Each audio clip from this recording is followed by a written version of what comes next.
You know, I have a sense of guilt. I feel guilty. I have a huge sense of guilt. And why do I have a huge sense of guilt? In this country in 1995, I joined Nana Addo and many others, many friends of mine, great friends of mine, Ejiri Blankson, Akoto Ampao, Kweku Baakon, Kweku Poku, Nyahota Maklo, Victor Newman, Charles Reku Bobby, and others. I joined them. I was invited to join them, and I willingly joined them. And we waged a very successful campaign against the introduction of value-added tax. One of the arguments we put up then was that VAT was a regressive tax. Has VAT all of a sudden become a progressive tax? Is VAT no longer a regressive tax? And so on. Today, some of us have the opportunity to be in government, to implement the very ideas for which we mobilized people into the streets and people died. Look at what we are doing. Look at what we are doing. After increasing the value-added tax, how can we today look into the eyes of the family of Ahunu Honga? How can we? How can we today look into the eyes of the family of Ahunu Honga and feel good about ourselves? Today, there are all kinds of reasons being thrown at us for this reversal, for this backward movement and so on. All kinds of reasons. None of those reasons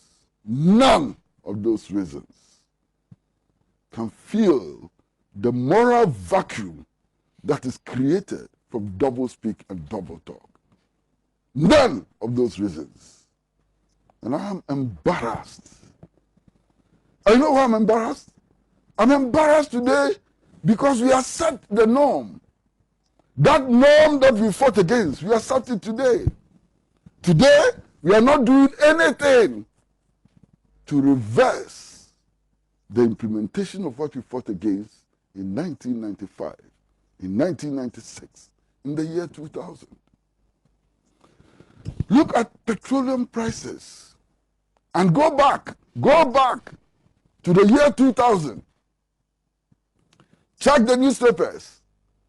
See former President Kufuor, Nana Akufo-Addo, Edward Mahama and others carrying gallons to Parliament House and arguing that the price of petroleum products could be brought down by reducing taxes on petroleum products. Don't forget that. We argued that it doesn't make sense anytime that the nation is in difficulty to load petroleum prices with taxes.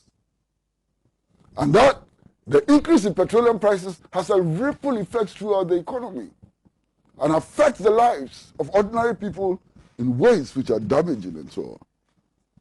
I recall in 2015, I recall very clearly in 2015, I think it was in December, when the Mahama administration increased the price of petrol. And I heard His Excellency Alhaji Dr. Mahmoud Bawumia make the point that it was insensitive to continue to increase the price of petrol.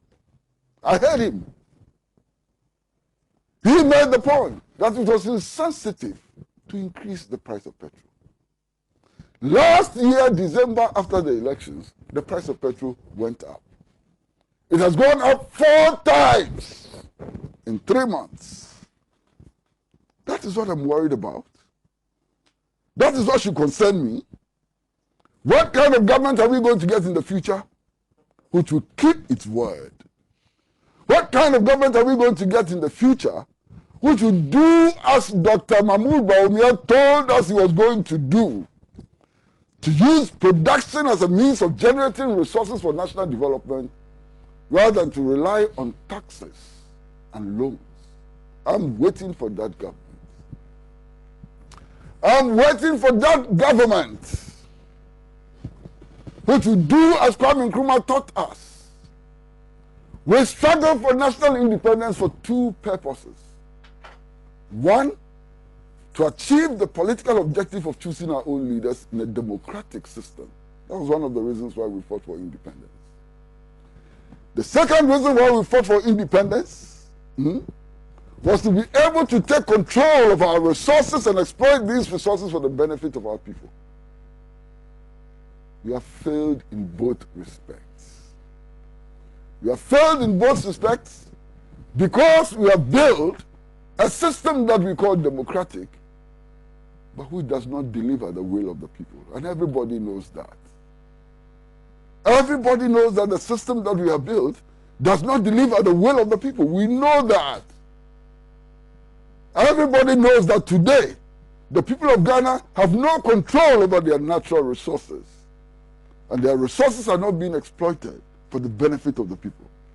Everybody knows that today, our resources are exploited to enrich the huge directors of multinational corporations in the colonial metropolis. Has nothing to do with us. So, why? When people hear Agenda 111 and so on, you think they take us serious? The people of this country know that the police hospital in Accra, it has been built already. It just needed renovation. That renovation has lasted for 17 years.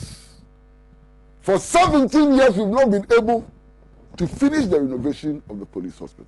A hospital already in existence. One of the best hospitals in our country. Renovation, 17 years we've not been able to finish. So when politicians come to you and they say that we are going to build more than 100 hospitals in how many years, how do you take them serious? When we have not completed the renovation of the police hospital in 17 years.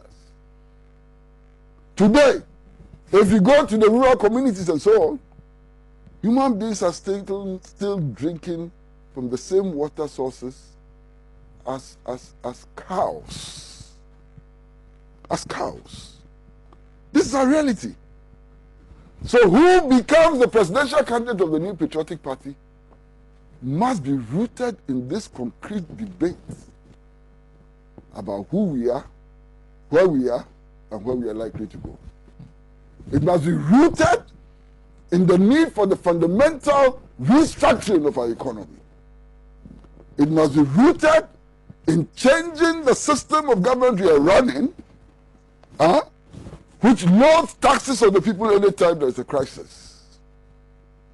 It must be rooted in a paradigm shift, which would not see grabbing of loans left, right, and center as the panacea for our development inadequacies and so on.